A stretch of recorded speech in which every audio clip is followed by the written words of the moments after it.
como siempre, las bibliografías, la CBC, que se adapta a las guías y normas técnicas del MINSA, y el eslogan que se propone ya hace varios años, y sobre todo en los últimos, sobre lo que es la carga viral indetectable igual a no transmisible.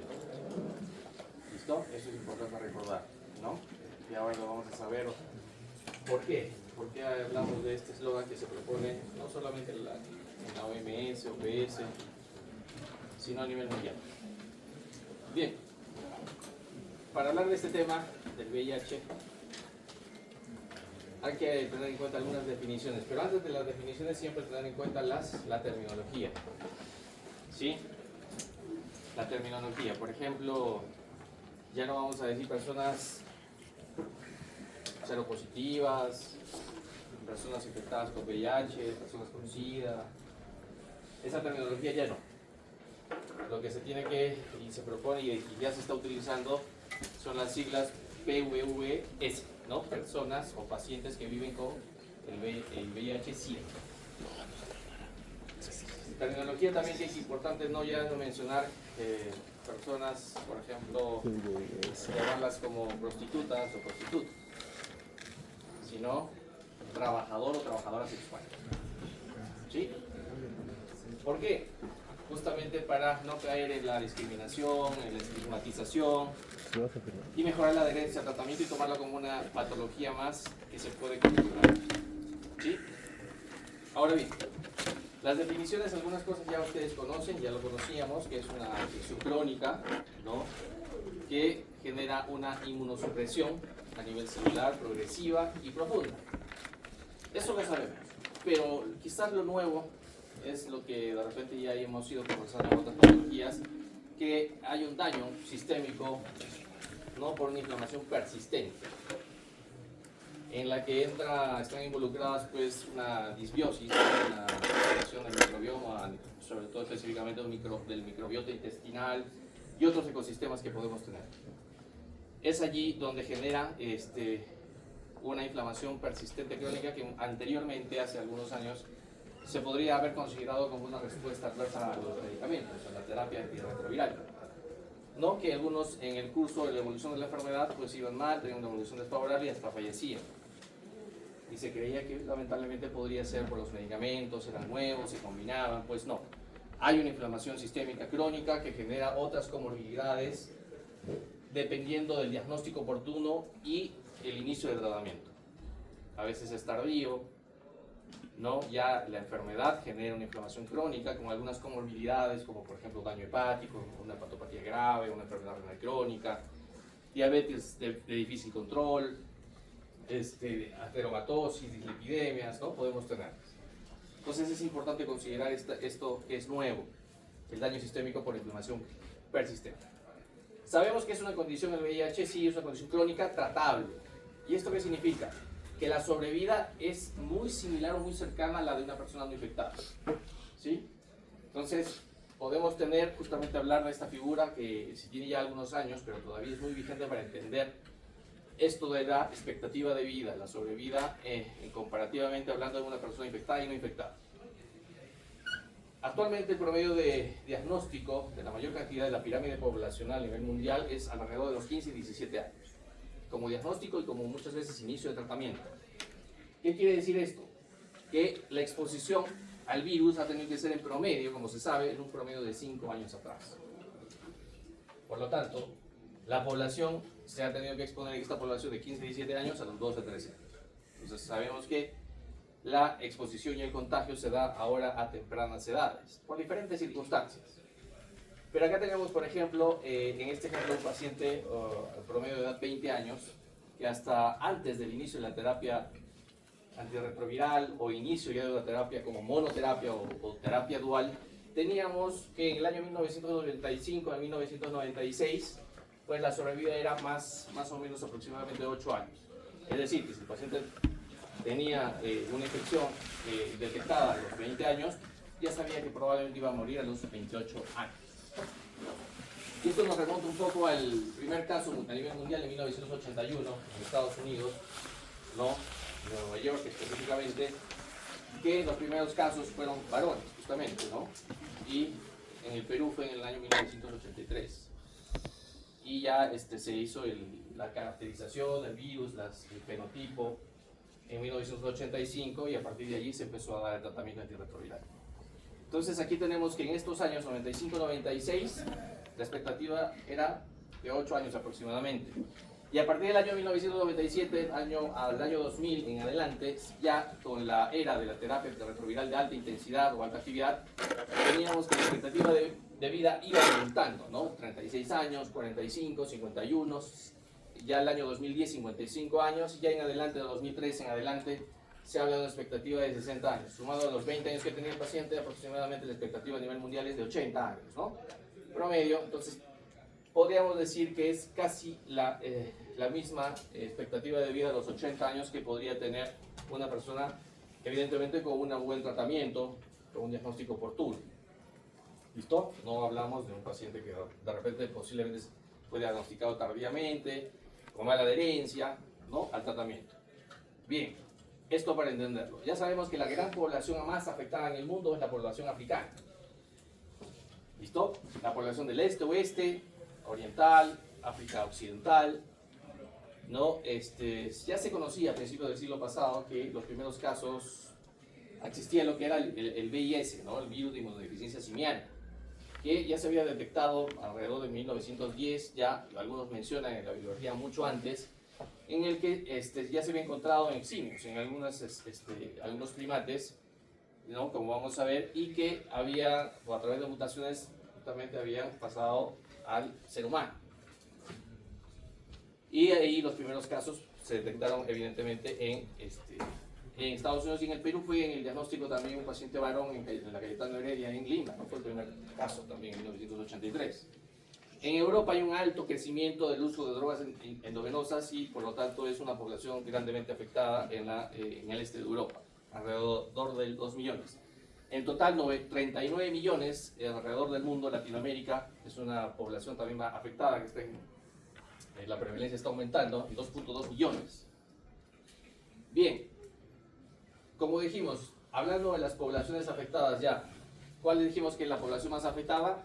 Varones que tienen relaciones con varones, ya no homosexuales, ¿ah?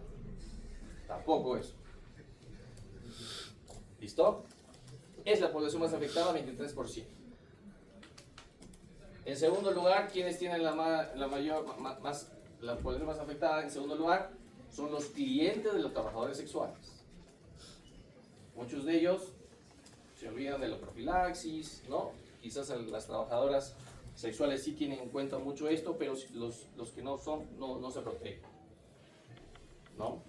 Y a veces pues no solamente van a un encuentro sexual, sino también pueden tener más de uno. Y es un 20%.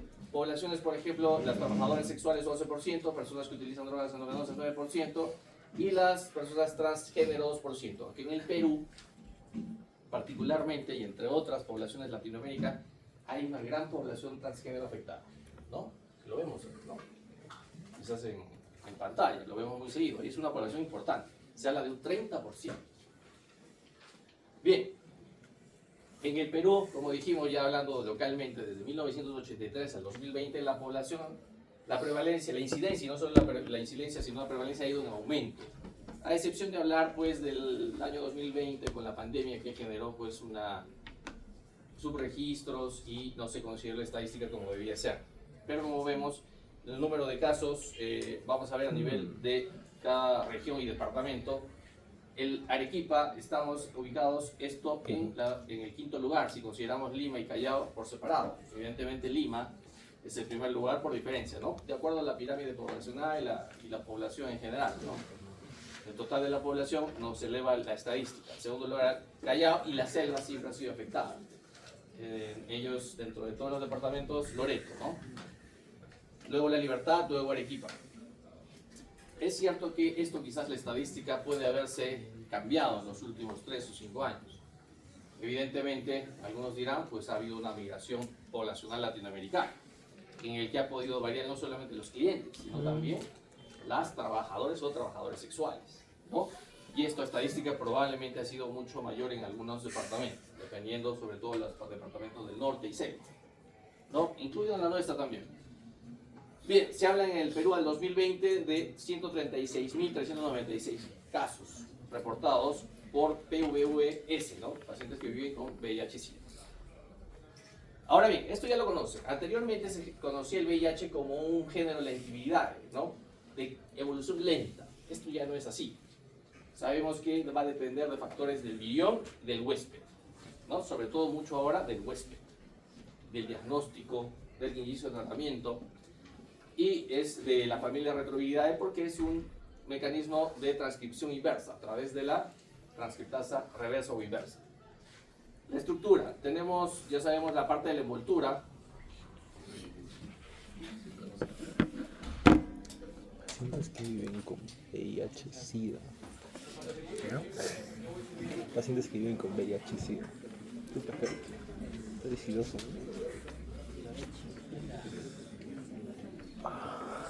¿Cómo que seas decidoso para hablar de peso? ¿Cómo que seas decidoso para hablar de peso? Igual tienes misma esperanza de vida, ¿no? Digo, tengo la misma esperanza de vida que Te nos quedan más, ¿no? Porque te quitan otros factores de riesgo. Bien, Te dan más. sabemos que la envoltura del virión tiene un complejo glicoproteico de 160 porque tiene dos partes, ¿no? La glicoproteína 41 y la 120. Una es la de transmembrana y otra la proteína de acoplamiento, como vamos a ver en un momento. Y además tiene a nivel de la cápside, a nivel nuclear, en la matriz, la P17, que rodea el núcleo del virus, y en el propio núcleo del virus hay la proteína de la cápside P24, que también es importante al momento del diagnóstico, como vamos a ver, y hay que recordarla. Hay dos moléculas de ARN monocatenario en sentido positivo recubiertas por una proteína de nucleocápside. Hay enzimas, ¿no? Que esto es parte ya del...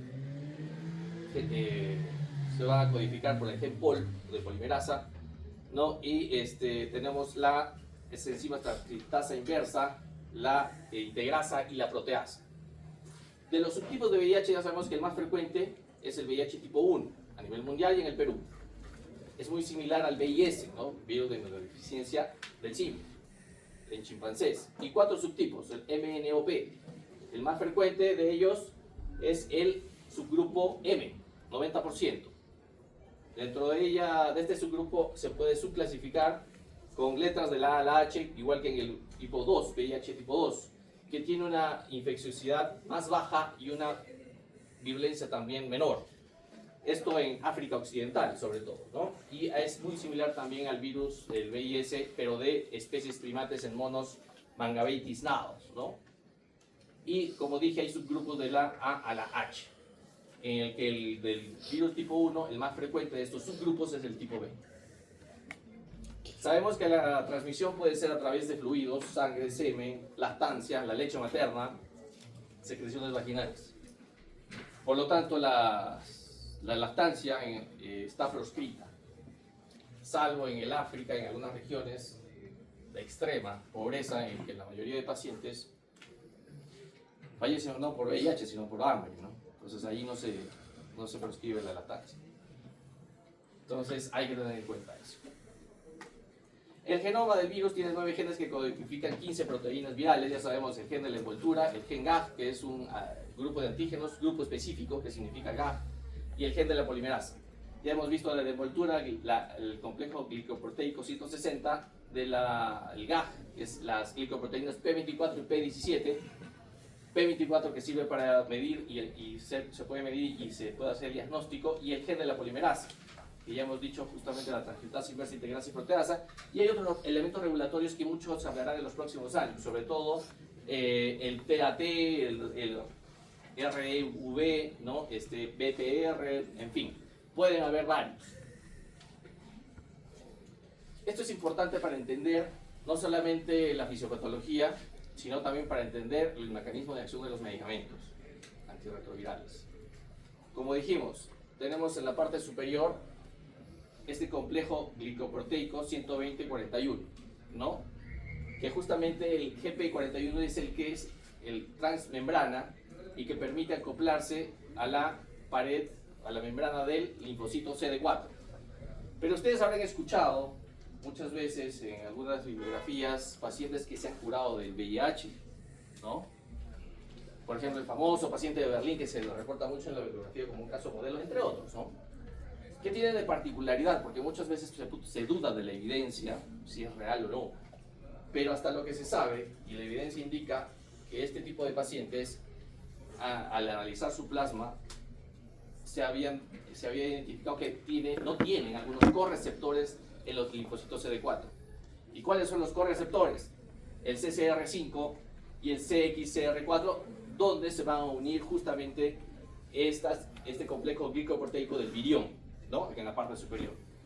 Es ahí donde al no tener estos correceptores, pues no se va a poder, no va a haber la unión del virus, no va a haber la adherencia del virión a la célula del huésped, la célula objetivo, linfocitos TCD4, ¿no?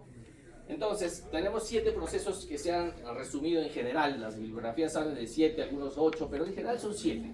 En el que tenemos una partícula, un virión, que se va a adherir justamente por su complejo glicoproteico a la pared, a la membrana de la célula CD4, y va a liberarse este virión, ¿no?, de su envoltura hacia el citoplasma, y esto va a llegar al núcleo, y en el núcleo, a través de una transcriptasa inversa, la va a transcribir de forma inversa en un ADN monocatenario, y se va a integrar a través de la integrasa en el ADN del huésped.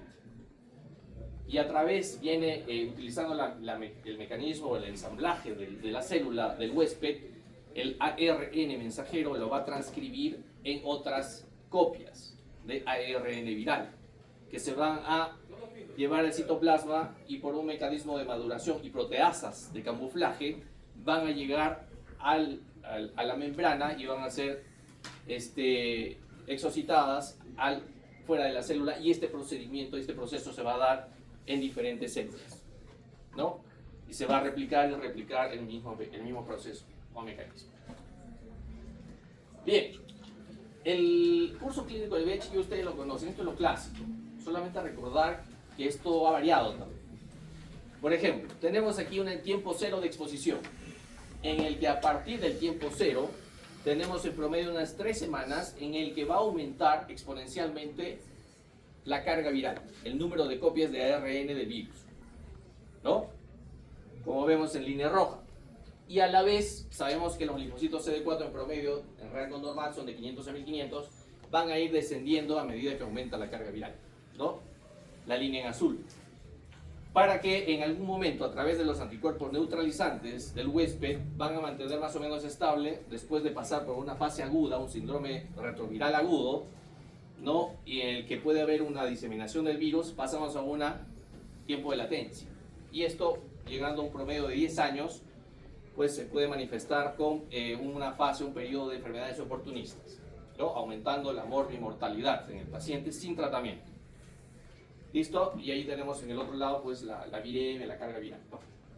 Bien, esto ha variado, por ejemplo, en este primer de Nature, que ya tiene algunos pocos años, ¿no?, pero ya se conoce que si bien tenemos la misma gráfica en el que tenemos un aumento rápido de la carga viral en las primeras 3 semanas a un poco más, ¿no?, antiguamente se conocía lo que era un periodo de ventana, ¿no? Ustedes todavía, algunos todavía dicen, no, hay que esperar el periodo. Llegaba un paciente, un amigo, un paciente suyo, dice, he tenido una exposición con una persona sin protección y quiero hacerme la prueba porque quiero a la semana, ¿no?, viene de repente a hacer la consulta y quiero saber si estoy infectado o no.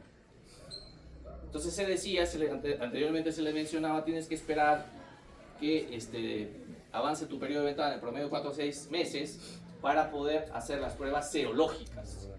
Entendiéndose como pruebas serológicas, pues los ELISA, las pruebas rápidas, ¿no?, los anticuerpos, ¿no? Entonces el paciente pues vivía mortificado y muchas veces dejábamos que avance la enfermedad y el proceso inflamatorio crónico, ¿no? Y muchas veces ya, dependiendo del huésped y dependiendo de su set point, podían tener una evolución rápida. Y justamente hablando de este set point, que es es importante reconocerlo, porque cuando tenemos un aumento rápido de la carga viral y un descenso, ¿no?, de los linfocitos CD4, tenemos un valor que puede ser alto y que se mantiene estable por los anticuerpos neutralizantes, y se mantiene alto en relación a un set point bajo, mucho más bajo. Entonces los que tenían un set point de inicio en las primeras semanas alto tenían una evolución rápida. ¿Qué quiere decir? Que llegaban rápidamente a un estadio, una categoría SIDA en un promedio menor de 5 años. A diferencia de los pacientes que tenían un set point bajo, un punto de quiebre, que podían tener una evolución más lenta, en promedio llegar a la categoría SIDA a partir de los 10 años. Pero la mayoría de la población, ¿dónde está ubicada? En un set point intermedio, en el que la evolución más o menos llegaba aproximadamente entre los 5 y 10 años. ¿Listo? Pero va a depender, y es importante determinar el set point para ver, predecir un poco la evolución de la enfermedad a pesar del tratamiento, ¿no? Ahora bien, otra terminología, y es importante lo nuevo, ya no se usa el periodo de ventana, como dije, sino el periodo o la fase de eclipse. Porque como dijimos, en el periodo de ventana no son útiles las pruebas serológicas, pero se habla de una fase de eclipse en que son aproximadamente los 10 primeros días del tiempo cero, en el que ninguna prueba va a ser útil. Y esto que estoy hablando en tiempo corto. Ninguna prueba serológica tampoco es útil. ¿Listo? Acá van a entrar a tallar otro tipo de pruebas que podrían ser de utilidad para un diagnóstico temprano, lo más temprano posible. Y luego en esta fase de eclipse pues tenemos infección de las primeras células, una linfadenopatía generalizada, ¿no? Para luego pasar a partir de las 9 semanas en adelante la fase aguda, se da típicamente un síndrome mononucleócido, ¿no? Lo que llaman a otros un flu-like, ¿no? Una primera detección en sangre por allí, dependiendo de la prueba, hay una seroconversión, ¿no? Con generación de anticuerpos. Para pasar luego a una fase crónica, ¿no? Pero todo va a depender mucho en el tiempo de los set point, ¿no? O puntos de quiebre. Ahora bien, la clasificación, esta de la CDC ya que tiene algunos años, de 1993, es todavía útil para el manejo de los pacientes. Para no solamente identificar o reconocimiento de los signos y síntomas, sino también para el inicio del tratamiento y la evolución y el pronóstico. Se conjugan en sí dos variables, ¿no? Las categorías A, B, C y el conteo de los linfocitos CD4. La categoría A es asintomático, se constituye un síndrome retroviral agudo, hay una linfadenopatía generalizada, y la categoría B es sintomático. Ya podemos encontrar algunos síntomas, pero esta categoría no tenemos características o algunas patologías que no están ni en la A ni en la C. Y la C es la categoría SIDA, en la que también hay infecciones oportunistas, neoplasias y enfermedades neurológicas. Y esto se conjuga justamente con el conteo de linfocitos CD4, que podrían ser mayor o igual a 500, entre 200 y 499 y menos de 200. Lo podemos tomar en porcentajes de acuerdo al paciente, ¿no? Mayor o igual a 29%, 14 o 28%, menos de 14%. Por lo tanto, al hablar de definir SIDA, categoría SIDA, y esa ha sido una pregunta muy frecuente en exámenes y también para el reconocimiento de pacientes, se habla de un recuento de linfocitos CD4 por debajo de 200, o un porcentaje de linfocitos CD4 por debajo de 14%, o al menos una condición definitoria de SIDA, que sería infecciones oportunistas o enfermedades asociadas a inmunosupresión. ¿Qué quiere decir? La categoría C1 o C2. ¿Listo? Para considerarlo también como categoría SIDA, síndrome de inmunodeficiencia adquirida, para reconocimiento. Es importante también reconocer el SIB, el síndrome, ¿no?, inflamatorio de reconstitución inmune. Esto es importante reconocer porque tiene mucho que ver con el tratamiento. ¿Qué significa? Es un empeoramiento de la clínica por infecciones oportunistas preexistentes o no tratadas cuando se inicia la terapia antirretroviral. Ojo, terapia antirretroviral puede ser llamada terapia retroviral combinada, ¿no? Como en este caso la TARC, terapia antirretroviral targa, ¿no?, de gran actividad, o simplemente terapia antirretroviral TARV, ¿no? Entonces podemos tener entre el CIRI dos tipos, el paradójico y el desenmascarador. El paradójico, ¿qué quiere decir? Que es el empeoramiento de una patología que ya se conocía previamente al inicio del tratamiento. Ya había un diagnóstico, ¿no? Pero un desenmascarador, no teníamos un diagnóstico y empeoran los síntomas de esta enfermedad que se diagnostica después de haber iniciado el tratamiento antirretroviral. Frecuentemente, ¿dónde se ha visto el CIRI? En pacientes con tuberculosis. ¿Listo? Que podían tener diagnóstico o no. El comienzo es entre una semana y unos pocos meses de iniciar la terapia antirretroviral combinada, y la patogenia es similar a una reacción que ya lo hemos visto en esta semana, la semana anterior, ¿no? Una reacción de hipersensibilidad tipo 4, en la que están implicados los linfocitos T de memoria. ¿Sí? Por lo tanto, ¿cómo yo voy a tratar un CIRI? ¿Cómo lo voy a tratar? Si en el caso fuera de una tuberculosis, por ejemplo, tengo que dar un tratamiento inicial para tratar esta infección oportunista. Muchas veces vamos a retrasar el tratamiento si ya no teníamos el diagnóstico. Vamos a retrasar el inicio del tratamiento antirretroviral, por ejemplo, una tuberculosis, una meningitis criptococócica, ¿no? Y se pueden dar corticoides. Esto individualizando de acuerdo a la patología, ¿no? Corticoides según sea necesario, y luego hacer un tapering de disminución gradual. Esto es importante también porque se ha preguntado mucho, y mucho también sirve para el diagnóstico y el manejo del paciente, el conteo de los linfocitos CD4 y de acuerdo a relacionarlo a algunas patologías. ¿Sí? Ya sabemos que según las categorías clínicas, según esta clasificación de la CDC, tenemos la A, B y la C, a diferencia de la OMS 2007 que la muestra a continuación.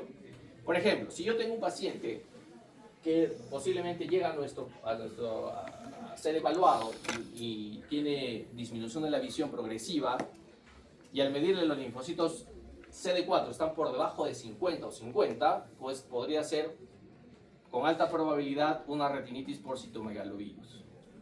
O quizás podría ser un paciente que viene a evaluarse y está con diarrea crónica. Una diarrea crónica, con deshidratación, con pérdida de peso, ¿no? En el que vamos a ver los linfocitos CD4, y si los linfocitos CD4 están por debajo de, o tiene 50, pues podríamos considerar que podría ser relacionado al complejo Mycobacterium avium. O también podría ser por colitis por citomegalovirus también. Si tuviese un conteo un poco más alto, por ejemplo menor o igual a 200, podría ser por isosporidiasis, ¿no? O también si es menor o igual a 100, coccidioidomicosis, ¿no? O microsporidiosis, ¿no? También podríamos tener a nivel neurológico, y esto es importante porque se considera, y esto genera o discapacidad o alta mortalidad, signos de focalización. Por ejemplo, el paciente debuta con convulsiones, el paciente debuta con focalidad, con una paresia, hemiparesia, una monoparesia, ¿no? Y en que la causa principal, lo más importante por prevalencia, es toxoplasmosis, en que podemos tener anticuerpos IgM y IgG, ¿no?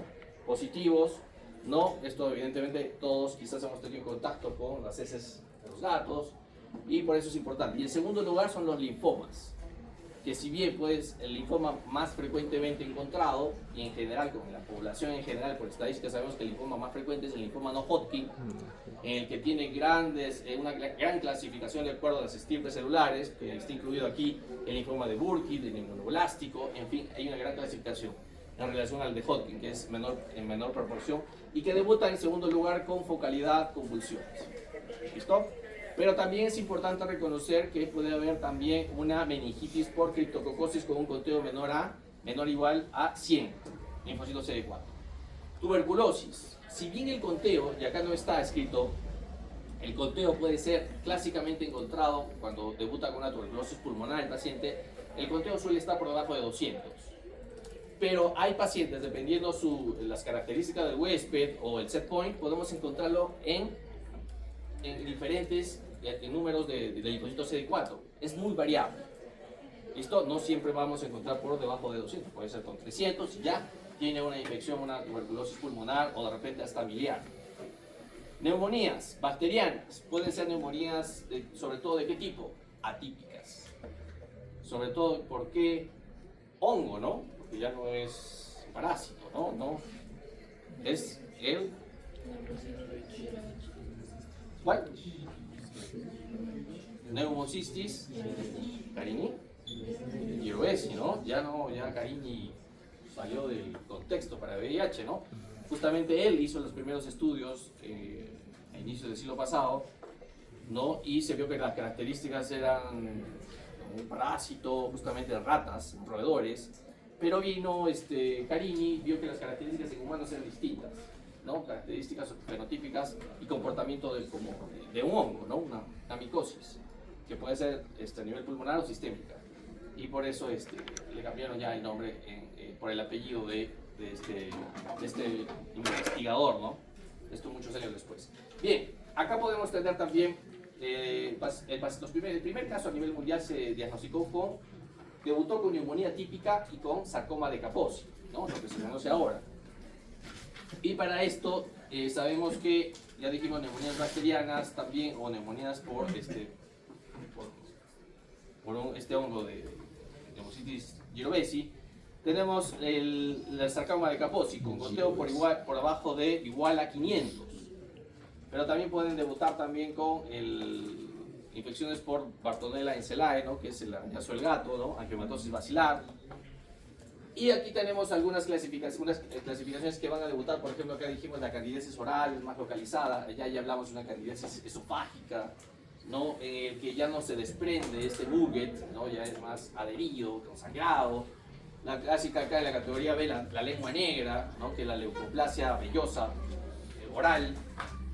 Las diarreas pueden estar en la B, pero ya las crónicas y persistentes están en la C, con pérdida de peso.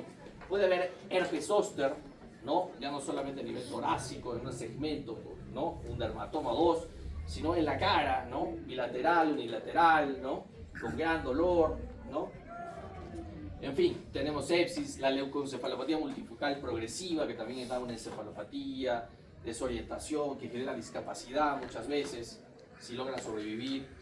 Y los estadios, como ya hemos dicho, de la OMS 2007, para tener en cuenta, lo divide más bien en 4 estadios clínicos, ¿no? Simplemente ha hecho la división un poco más en las primeras estadios para considerar el estadio 1, 2 y 3, ¿no? Aquí, igual como mencionamos, es muy frecuente encontrar la pérdida de peso a partir del estadio clínico 2, ¿no? Ya es mucho más, hay un síndrome consultivo en el estadio 4, ¿no? Para tener la sepsis, las infecciones oportunistas que ya hemos visto como menor conteo en la categoría estadio clínico 4. Ahora bien, la pregunta es, ¿por qué es más frecuente? Es más frecuente en las relaciones sexuales, si, por ejemplo, en la población más afectada, ¿no? Varones que tienen relaciones con varones. ¿Cuál es la relación sexual de tipo receptivo o el insertivo? El insertivo, ¿qué tiene de particular el huésped que es receptivo? ¿Qué tiene de particular?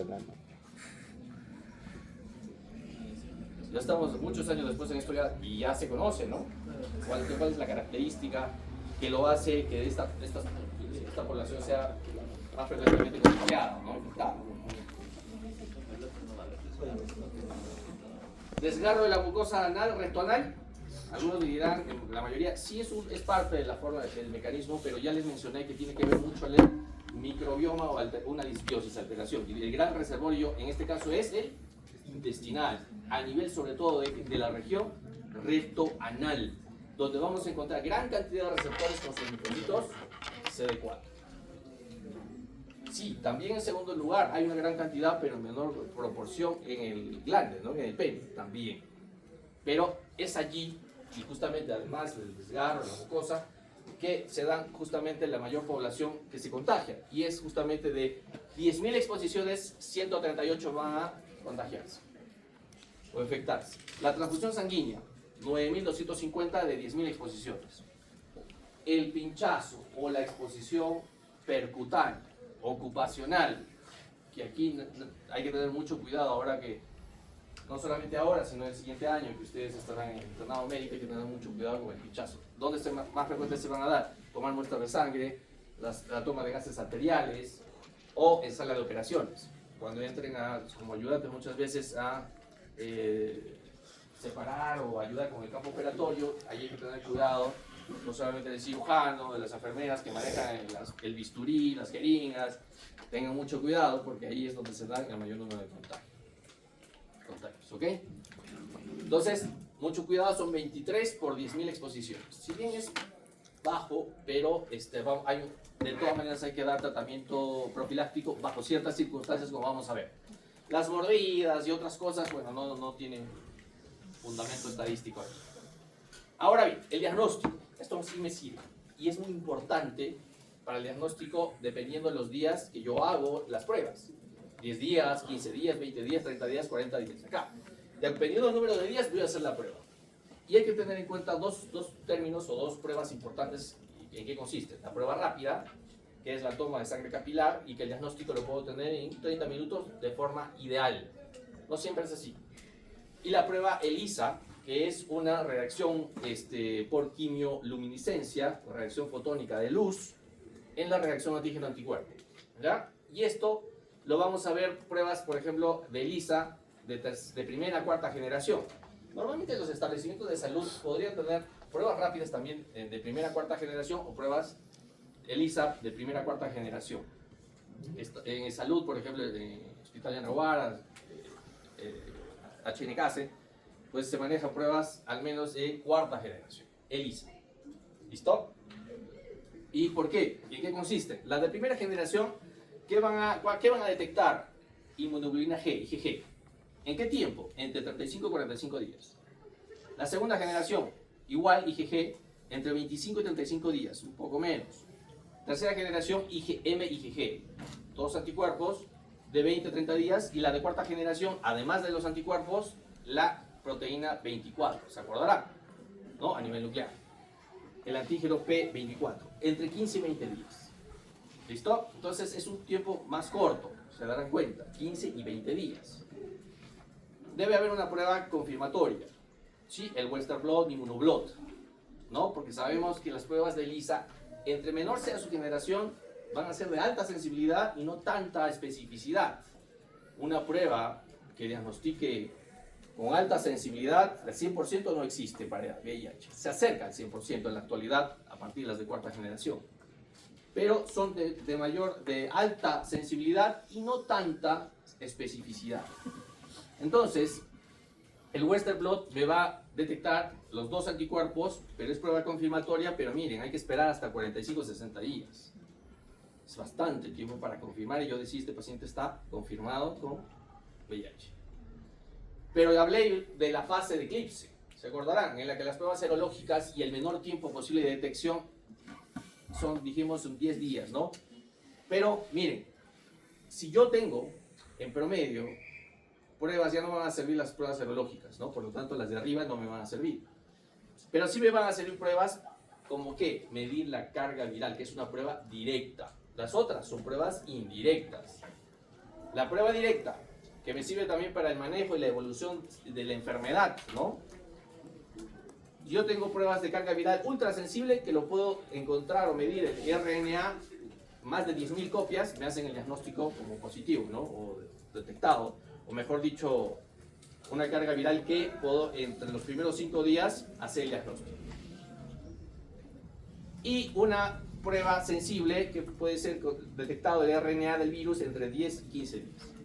¿Ya? Esas son las más rápidas y que me sirven en el periodo de eclipse. Ya no hay ventana, ¿no? Ahora bien, la norma técnica del MINSA del 2020. ¿Cómo se maneja? Esa es la última norma técnica vigente que tenemos, en el que para considerar un paciente infectado con VIH tenemos uno de los 4 supuestos debería cumplirse. ¿Cuál? Que podamos medir 2 pruebas rápidas, diferentes de pruebas de ELISA, 2 pruebas rápidas de tercera generación de diferentes fabricantes que sean reactivas. O una prueba rápida de tercera generación, ¿no? Y una de cuarta que sean reactivas.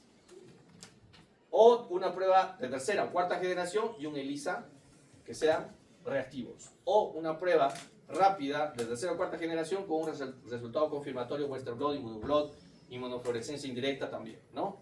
Podría ser el caso.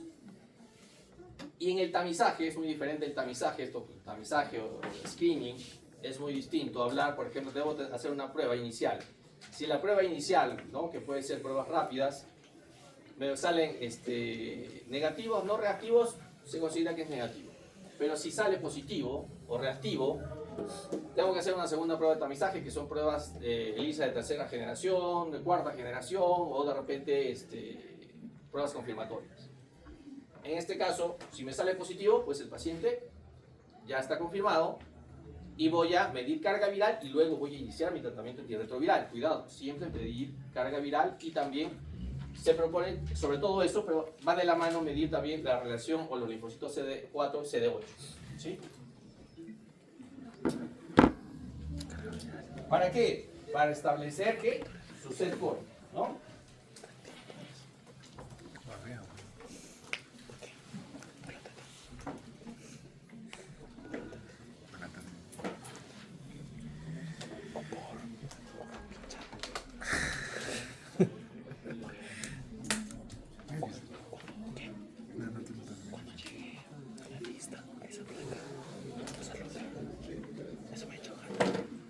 Bueno, y Cuando llegue la lista a esa placa, ahorita.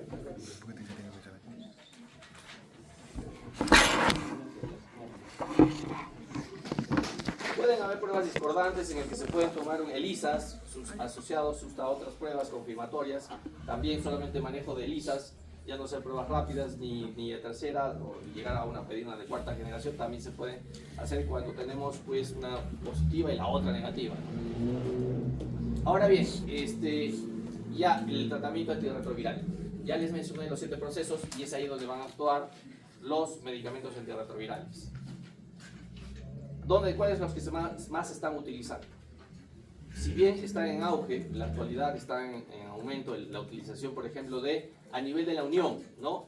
Los inhibidores del correceptor CCR5, ¿se acordarán? ¿No? Maraviroc. Pero tenemos inhibidores prefijación y postfijación a los linfocitos CD4. Prefijación, Fostensavir, y postfijación a los linfocitos CD4, este anticuerpo monoclonal y Valizumab. Podemos tener a nivel de la fusión, Enfuvirtida. A nivel de la transcripción inversa, tenemos dos tipos y muy utilizados. Hay que saber dónde funcionan aquí. Transcripción inversa, como su nombre lo dice, inhibidores de la transcriptasa inversa, análogos de nucleósidos y de nucleótidos. Abacavir, tricitabina, tenofovir. Muy utilizado, tenofovir. Inhibidores de la transcriptasa inversa no análogos de nucleótidos. De nucleósidos. ¿Cuál? Efavirenz. Ya no se usa mucho, ahorita vamos a ver. Nevirapina, ribipirina. Tenemos a nivel de la integración, inhibidor de la integrasa, ¿no? Ya mencionamos ello. Raltegravir, dolutegravir, muy utilizado, muy seguro, menos efectos adversos.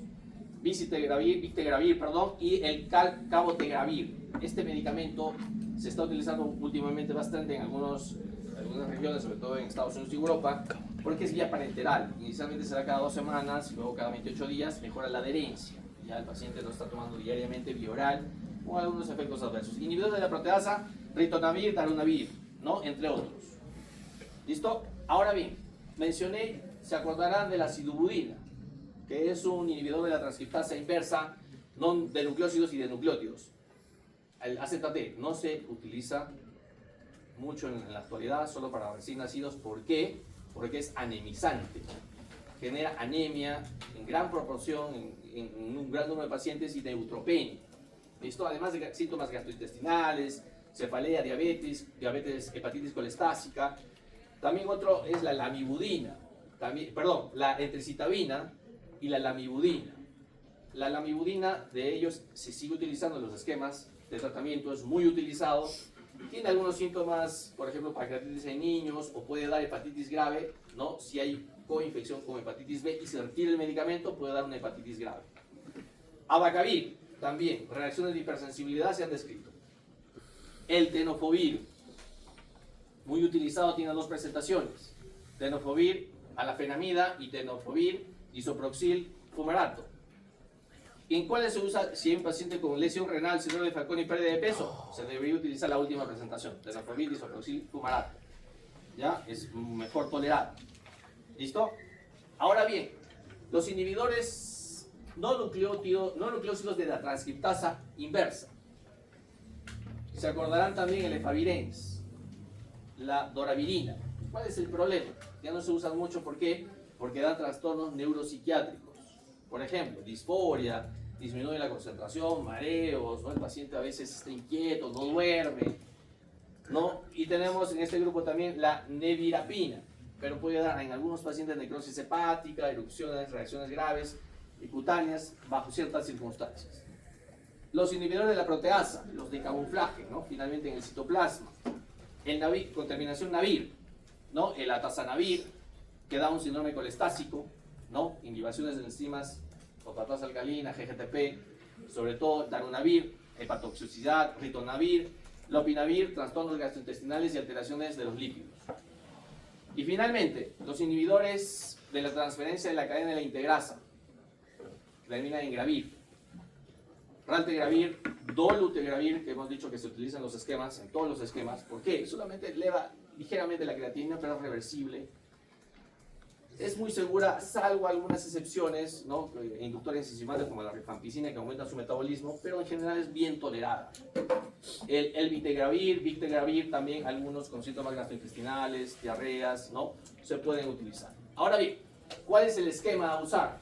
Tengo que utilizar dos, porque hasta el momento, combinando mecanismos de acción, se ha logrado una respuesta efectiva en la terapéutica, lograr el efecto terapéutico esperado. Dos inhibidores de la transcriptasa inversa de nucleósidos y de nucleótidos, más uno a elegir dependiendo de la evaluación individual. ¿Cuál es el medicamento a elegir?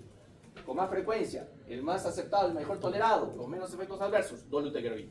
Por eso se utiliza un tenofovir, lamivudina y dolutegravir, 300, 300 y 50, en una tableta de dosis fija combinada. Si la hay en MISA, si la hay en Salud, mejora la adherencia, los tres medicamentos en una sola tableta. Y tenemos el tenofovir, la lamivudina, efavirenz, en los casos que hay alguna contraindicación, es raro, pero podría haber al dolutegravir o tenofovir, etricitabina, efavirenz. Pero ¿cuál es el problema del efavirenz? Hemos dicho que da trastornos neuropsiquiátricos. Eso hay que tener en cuenta a la hora de dar esta tableta de dosis fija combinada. Ahora bien, si el paciente tiene tuberculosis y una coinfección, sabemos el tratamiento específico va a durar en promedio 9 meses. La primera 2 meses, la primera fase, y la segunda fase 7 meses. 9 meses en total. ¿Cuál es el tratamiento? Tenofovir, lamivudina, dolutegravir. Con la salvedad que la dosis de dolutegravir será de 50 miligramos 2 veces al día si el esquema específico incluye rifampicina. ¿Listo? Ahora bien, si alguno por ahí tiene un amigo, un paciente de consulta que tuvo una exposición sin protección y recurre a ustedes y no sabe qué hacer, esto también casos de violación. Entonces aquí hay que darle la profilaxis post-exposición no ocupacional. ¿Cuál es el...? Evidentemente pues no conoce de esa paciente o de la trabajadora sexual, no sabe nada, pues entonces hay que darle profilaxis con tenofovir, lamivudina, dolutegravir, igual el mismo esquema, pero por 4 semanas, una tableta cada 24 horas, o hay otro esquema, dependiendo de la disponibilidad, tenofovir, etricitabina, darunavir, ritonavir, por 4 semanas también, o si no, dependiendo de la disponibilidad, tenofovir, etricitabina, lopinavir, ritonavir, por 4 semanas igualmente. Ahora bien, hay que darle profilaxis para ETS, ¿no? Enfermedad de transmisión sexual. ¿Para qué? Para clamidia y para sífilis, entre otras, pero principalmente ellas con ceftazidime a 250 miligramos dosis única, acitromicina 500 miligramos, 2 tabletas dosis única y penicilina benzatínica 2.4 millones intramuscular dosis única. Hay que hacer seguimiento, sí, tamizajes en los siguientes meses para sífilis y VIH, hepatitis B y hepatitis C. Hay que hacer seguimiento de este paciente que lamentablemente ha tenido una exposición no ocupacional. Ahora bien, el pinchazo o exposición ocupacional, todos aquí esperemos que no suceda nunca, pero hay que conocerlo. Si sucediera, tenemos que, lo primero, saber si el caso fuente es VIH positivo o desconocemos su serología. El paciente estuvo allí y desapareció, no sabemos de él. O si el paciente está en sala de operaciones y le podemos hacer una prueba, ¿no? ELISA rápida, ¿no? Una prueba ELISA de 4ª generación y mantenemos su prueba confirmatoria para el tiempo y nos sale negativo, pues no hay problema, ahí queda. Estaríamos en caso de fuente VIH negativo y ahí no se hace ninguna profilaxis. Pero si es positivo y la serología es negativa, desconocida, daremos el clásico esquema, ¿no? Tenofovir, lamivudina, dolutegravir, 300, 300 y 50. ¿Por cuánto tiempo igual? 4 semanas. Dependiendo de la disponibilidad, igual tenofovir, etricitabina, darunavir, ritonavir, 4 semanas, o los primeros, tenofovir, etricitabina, ritonavir lopinavir, también por 4 semanas. Esto importante, dentro de las primeras 72 horas. Entonces, apenas suceda, hay que ver el caso fuente, reportarlo, ¿para qué? Para iniciar la profilaxis. ¿Listo? Esto es inmediato. No esperar, ¿qué hago? No sé qué hacer. No, hay que actuar. ¿Listo? Porque pasan las 72 horas y la efectividad de la terapia antirretroviral disminuye grandemente. Gestante con VIH. El diagnóstico es similar al paciente que hemos visto para paciente con infección por VIH que no es gestante. Hicimos las 3 pruebas rápidas, o del caso de una tercera y una de cuarta generación prueba rápida, reactivas, o una prueba rápida y un ELISA positivo, o una prueba rápida de tercera o cuarta generación y una prueba confirmatoria. Al recién nacido, ¿hay que hacerle pruebas serológicas? No. Al recién nacido se le hace pruebas PCR, reacción en cadena de la polimerasa. Queremos detectar a nivel proviral. ¿Dónde se da esta infección proviral? A nivel, dijimos, de la integrasa. De acción de la integrasa para integrar el ADN monocatenario que ya se había transcrito inversamente y que se va a transcribir justamente ¿a dónde? Hacia dónde se va a incorporar al ADN del huésped. Es ahí, por medio de la integrasa, que queremos evitar justamente y hacer pruebas y darle el tratamiento, ¿no? Por eso se hace PCR lo más temprano posible, entre el primer y tercer mes, ¿no? Evidentemente.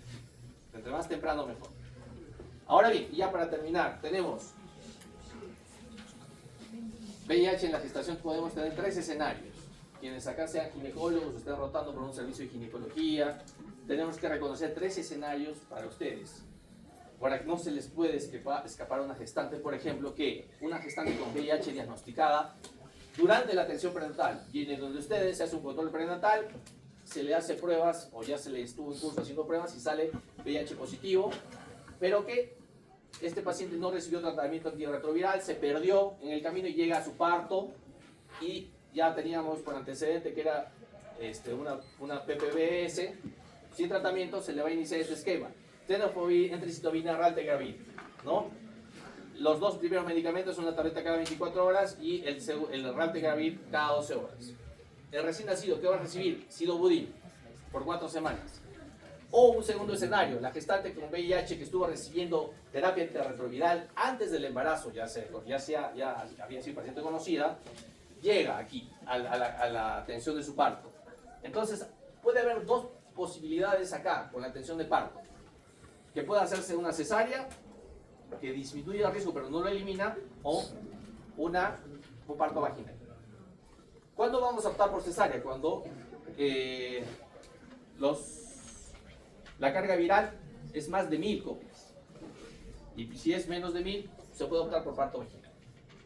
Ahora bien, si la paciente vino recibiendo y le medimos la carga viral y es indetectable, ¿cuándo hablamos de carga viral indetectable? Menos de 50 copias. Entonces vamos a mantener, si es indetectable, mantenemos el mismo esquema. Si es detectable, más de 50 copias, esquema del escenario 1. Sidobudina, para el recién nacido por 4 semanas. O el escenario 3, gestante diagnosticada de VIH en el trabajo de parto. Esto sí quizás es un poco más complicado, dependiendo de los recursos, en el que vamos a dar un tratamiento con tenofovir, entricitabina y raltegravir. ¿Listo? Y el recién nacido varía aquí. Ya no solamente sidobudina, sino la lamivudina por 6 semanas y nevirapina en 3 dosis al nacimiento, al tercer día y al 7º día. ¿Listo? Las vacunas. Las vacunas es también importante dependiendo del conteo de linfocitos CD4. Si es mayor a 200, podemos optar por virus vivos atenuados, en el caso que sean vacunas virales. Pero si es menos de 200, virus inactivo. Entonces, hay que vacunarlos para hepatitis B, para influenza, difteria, tétanos y neumococo. ¿Listo? Porque ya saben que estos pacientes son más vulnerables, hay que vacunarlos. Bien, para ustedes, para terminar. Un varón de 21 años acude a consulta con un cuadro agudo de fiebre, adenopatías cervicales y rash cutáneo. Es el clásico ejemplo, ¿no? Según refiere el paciente, hace 3 semanas tuvo una relación sexual que pudo ser de riesgo, ¿no?, para contraer el virus del VIH. Indique cuál de las siguientes respuestas es la verdadera. Una serología VIH, VIH2 negativa, realizada por medio de una técnica ELISA, descarta la posibilidad de que el paciente haya sido contagiado con el virus VIH. La B, el proceso clínico que padece el paciente no concuerda con el de una infección aguda por VIH. C, si el test de ELISA del paciente fuera positivo, no sería necesario realizar nada más para el diagnóstico de infección por VIH. D, la técnica de ELISA tiene una alta sensibilidad para el diagnóstico de infección por VIH, pero su especificidad es aún mayor. Y E, si el test de ELISA para diagnosticar VIH en el paciente fuera negativo, podríamos determinar por la técnica de PCR la carga viral en sangre. Me levantan la mano y justificando por qué y descartando la última, las alternativas que no cuadran. A ver. Para mí es la A. La A. Sí. Una serología VIH negativa realizada por medio de la técnica de ELISA descarta la posibilidad que el paciente haya sido contagiado con el virus de VIH. Yo hago esta pregunta, ¿y cuál es tu sustento? ¿Por qué? Bueno, viendo las otras opciones, me parece que es la más lógica. Porque descartando por la B, por ejemplo, obviamente estamos ante un cuadro que podría ser el tipo, ¿cómo se llama? Muy parecido a lo que da el citomegalovirus, por ejemplo. No me acuerdo cómo se llamaba ese cuadro, pero ya. Mononucleosis. El test de ELISA del paciente fuera positivo no sería necesario realizar. No, si es necesario porque se tiene que hacer un segundo test para después pasar a otra prueba. La técnica de ELISA tiene una alta sensibilidad y mayor especificidad. Mentira, porque es altamente sensible, pero poco específica. O bueno, sí es específica, pero no tan específica como sensible. Y si el test de ELISA para diagnosticar VIH en el paciente fuera negativo, podríamos determinar por técnica PCR carga viral en sangre. Ese no es el flujograma. Ya, en el flujograma que les presenté en MINSA es de tamizar, ¿verdad? De tamizar, cuidado, screen. Yo hago la repregunta. Este puede ser tu mejor amigo. Si quieres, no. Pero te viene diciendo que tuvo una relación sexual que pudo haberse contagiado. Yo pienso inmediatamente, este paciente no se protegió, no tuvo protección. Y encima tiene signos y síntomas. Y me vas a decir que la serología con la prueba, una serología con técnica de ELISA me lo descarta. El paciente va a decir, ya, bueno, me la hago. No, Pero, la E, la U. a ver, y me levantó, a ver, justificando bien, ¿ah? Yo pienso que es la E. La E. ¿Por qué? Porque, bueno, si bien el test de ELISA saliera negativo, podríamos estar, como usted dijo, en la fase de periodo de eclipse donde es negativa la serología. Entonces, para confirmar y para confirmar el diagnóstico, podríamos usar la PCR que es muy fácil. PCR de la carga viral. Para confirmar, en caso de que pensemos que esté en la ¿Y en fase- cuántos días podría yo tener el diagnóstico si uso PCR para carga viral? ¿Cuánto? 10 a 15, Si uso la ultrasensible, sí. 5, Si uso la sensible, 10, 15. bueno, vamos a hacerlo, 10 y 15. Entonces, este dice, sí. El test de ELISA, si fuera positivo,